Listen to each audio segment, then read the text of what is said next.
In the last two lectures, we have completed addition and multiplication of continuous time signals, and in this lecture, I will explain time scaling.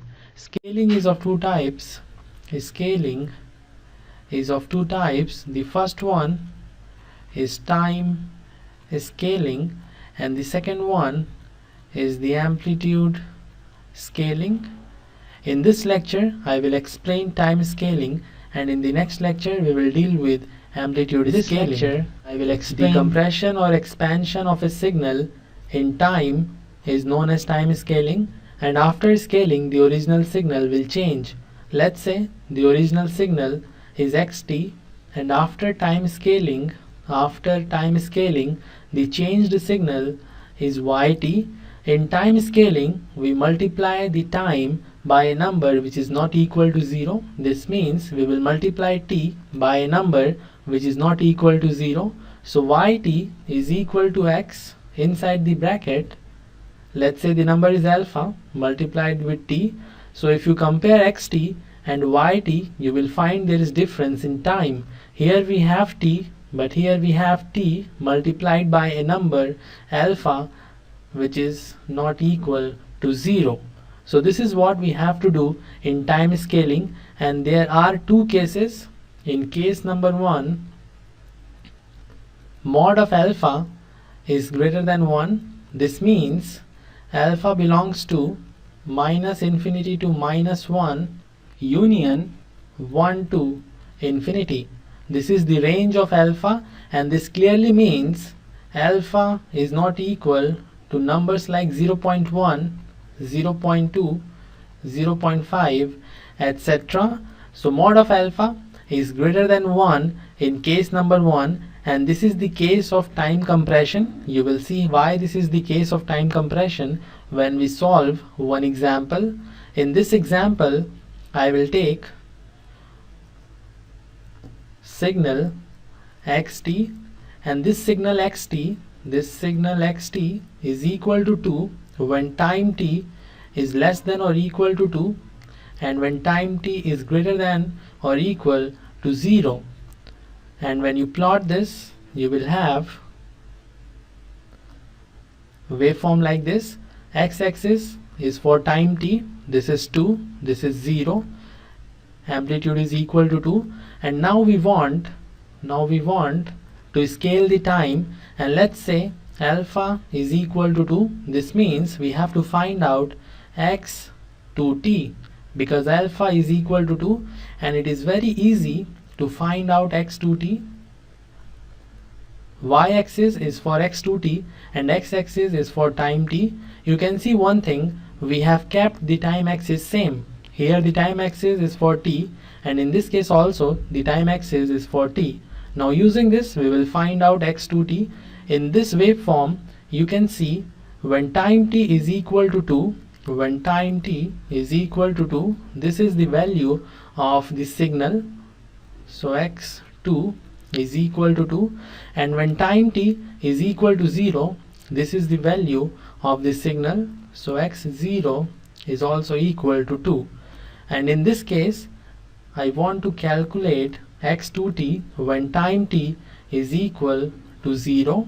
This means x2 multiplied with 0, or we can say x0, and x0 is equal to 2. Therefore, x to t when t is equal to 0 is also equal to 2.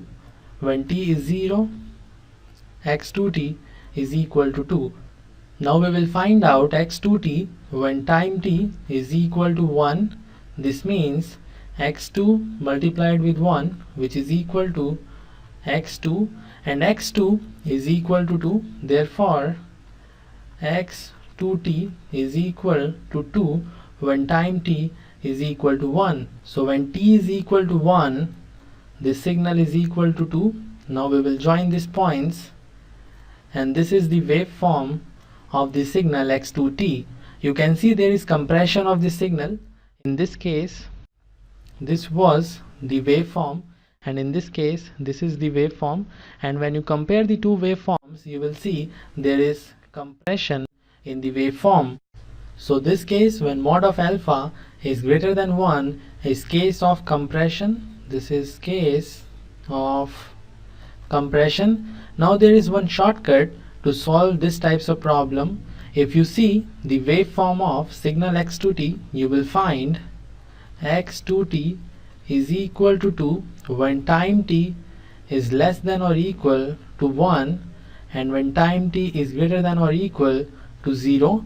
If we multiply this by 2, we will have 0, 2t, 2, and alpha was equal to 2. So we can divide 0 by alpha, 2t by alpha, and 2 by alpha to get this result.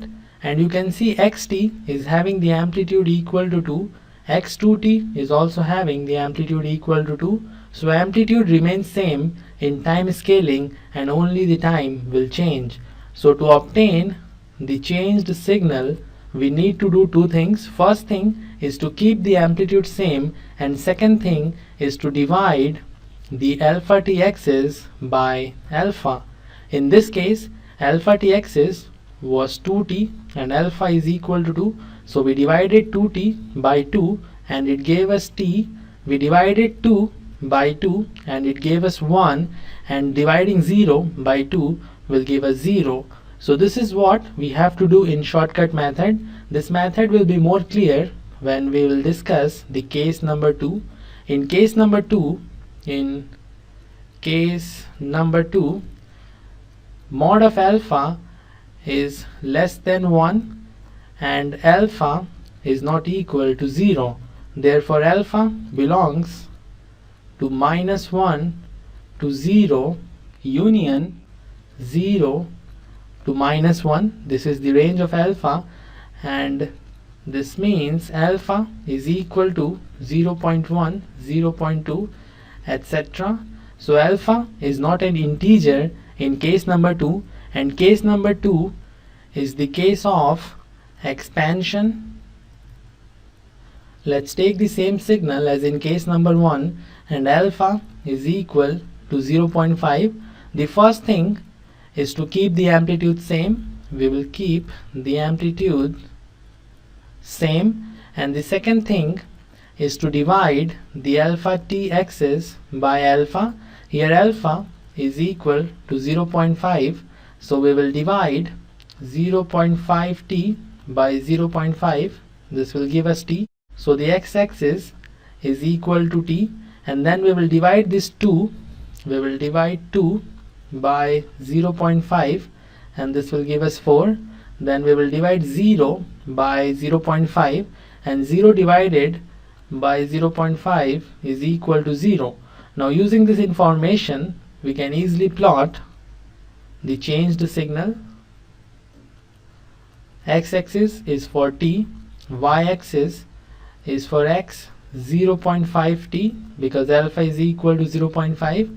We need to keep the amplitude same. Amplitude is equal to 2, therefore x 0.5t is equal to 2 when time t is less than or equal to 4, and when time t is greater than or equal to 0. I will plot this signal. This is 4, this is 0, and the amplitude is equal to 2. And when you compare this signal with the original signal, you will find there is expansion. There is expansion of this signal. So case number 2, when mod of alpha is less than 1, is the case of expansion. This is all you should know about the time scaling. You can also practice few more examples from your book, and if you have any problem, you may ask in the comment section. I will end this lecture here. See you in the next one.